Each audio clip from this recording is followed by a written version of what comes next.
One other thing from this New York Magazine piece, very similar to the New York Times pieces, it's captured the way Bernie Sanders just has fuck you money at this point. Like his ability to raise money. Money, real good. is not just freaking these people out because like nobody's courting that, like he doesn't have to come and kiss their ass or then adopt positions that are palatable to them, or go to Lloyd Blankfein's fucking summer house in the Hamptons for a chicken dinner. It's also sort of displacing their sense of social worth. And I just want to read this part. It says here, meanwhile, parts of the Democratic field were doing the same, with candidates focused on building Sanders-style small donor email-driven fundraising machine. Sanders raised $10 million that way in just his first week as a candidate. It's kind of stunning how a bunch of these people running for president haven't gotten a hold of a list of top past contributors and said, what can I do to get this person, fumed a hedge fund honcho, out of the loop for the first time in 2 decades. It's sort of basic political IQ.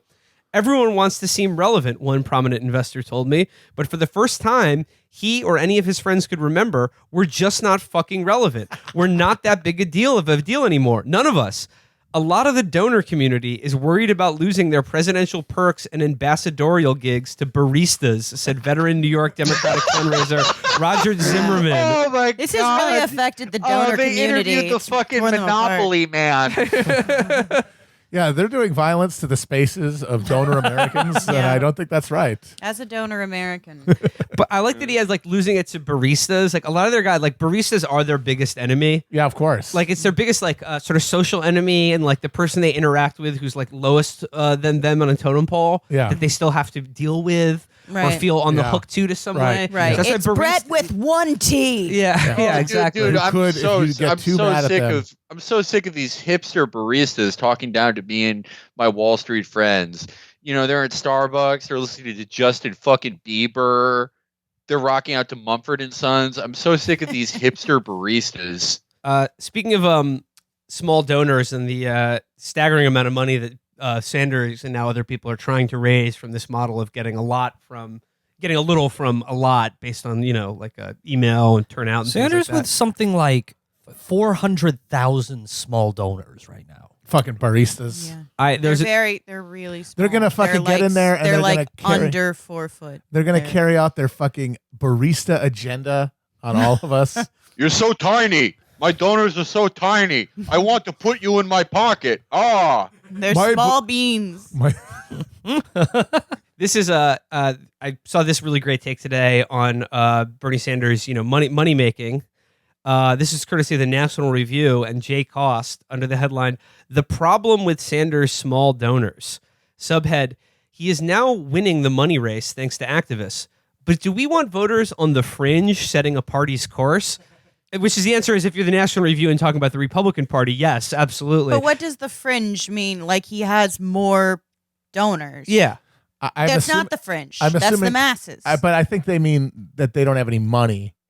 And so therefore they really don't. That's not what the fringe means. No, the fringe, I think they mean in a normative sense is that you have the people who deserve to have a say in politics because they have worth by virtue of their wealth, and the people who don't have any, and as such should not be making any kind of decisions or having any influence on politics. But that's like reverse engineering a definition of populism by income. Yeah, they love it. He goes, he says here, the corporate titans gave to politics not out of kindness of their own hearts, but to acquire access to government that the average person does not possess. This kind of financing strikes at the core of our Republican ideal that every citizen should be equal as far as the government is concerned. And since the progressive era, there have been countless efforts to bring the special interests to heel, which we have opposed at every step. The emergence of the internet has created a legitimate alternative, which Sanders is making the most of. Rather than politics financed by special interests, Sanders is drawing funds from an army of local activists whose commitment to the cause induces them to chip in $20 here or $40 there. Taken individually, the activists cannot compete with lobbyists from the telecommunications or healthcare industries, but their numbers are so vast that in some, they can propel Sanders into the front of the money race. Call me a contrarian, but I have my doubts about this mode of financing too. Again, he doesn't have any fucking doubts about the other mode of fucking financing. That's horseshit. Obviously not. His name is Jay Cost. He wears a blazer with dollar bills on it. I'm familiar with Jay Cost. He's one of those finance guys who just has like an uncreative writer named him.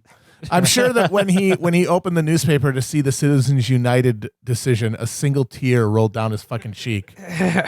He goes, I have my doubts about that. Yeah, let's leave that aside. He goes, again, stipulating that donors have access or influence that average voters do not possess, is it really better for activists to be the main source of finance? Corporate lobbyists are going to invest in politics for their stockholders' interests, but activists have a wide array of ideological views that are often out of step with the rest of society.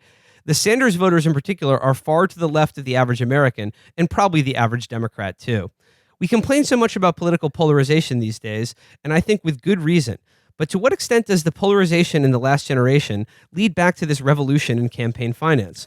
Are grassroots extremists pulling candidates to the ideological fringes by increments of $20 apiece? It's very possible. Again, like Amber, as you bring up, his definition of fringe here seems to swing wildly back between masses of people which are so numerous that not even the millions of dollars from corporate lobbyists can compete with, but they also happen to hold views that are entirely fringe, like Medicare for all, of course, which is, a fringe view held by about 70% of voters in this country.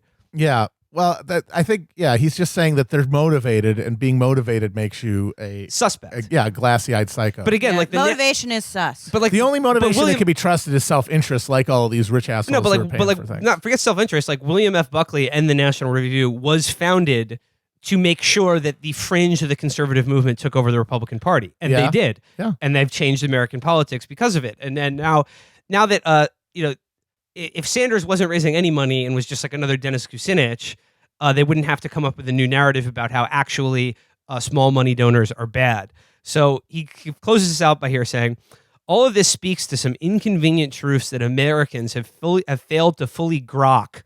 I love when people use that word. All right, nerd. Politics is you very... You don't even need a different word for it. We Grasp have is right multiple there. words for it. There's so many words that fit there. Politics is very expensive. Somebody has to pay for it, and whoever does is going to get special access. Who do we want those persons to be? Special interests? Activists? Someone else? We collectively don't know, as we tend not to think that much about campaign finance. Maybe if a socialist captures the Democratic nomination this cycle, we'll think a little more clearly about whether we want our local hippies bankrolling politics. Local hippies. I think he says, who do we want, running politics? Special interests or activists? It's like, I don't know. Yeah. Do you want like a bunch of people collectively coming together around an idea of a public good that they are not personally invested in, but is, the product of their lived experience about like the troubles of living in this decaying capitalist hellscape, or just guys who their entire livelihood and the livelihood of their idiot fucking kids depends on the world being drained of all its resources and turned into a fucking cinder? I wonder. I'm having a hard time. Can't think of it. So that Bernie money is, real good. It's money real good. His money's real good. Real good right now. And it's causing a lot of agita among. I want him to do a Instagram thing of him going to a buffet and just pressing like the soft drink dispenser and having it come out as being my money real good right now.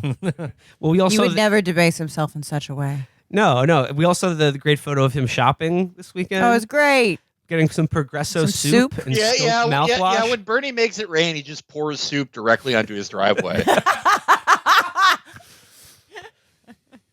Watch the sodium, Bernie. That's all I'm saying. So he is the amount of money and the polling he continues to pull continues to give people a lot of heartburn, and I hope it continues to do so.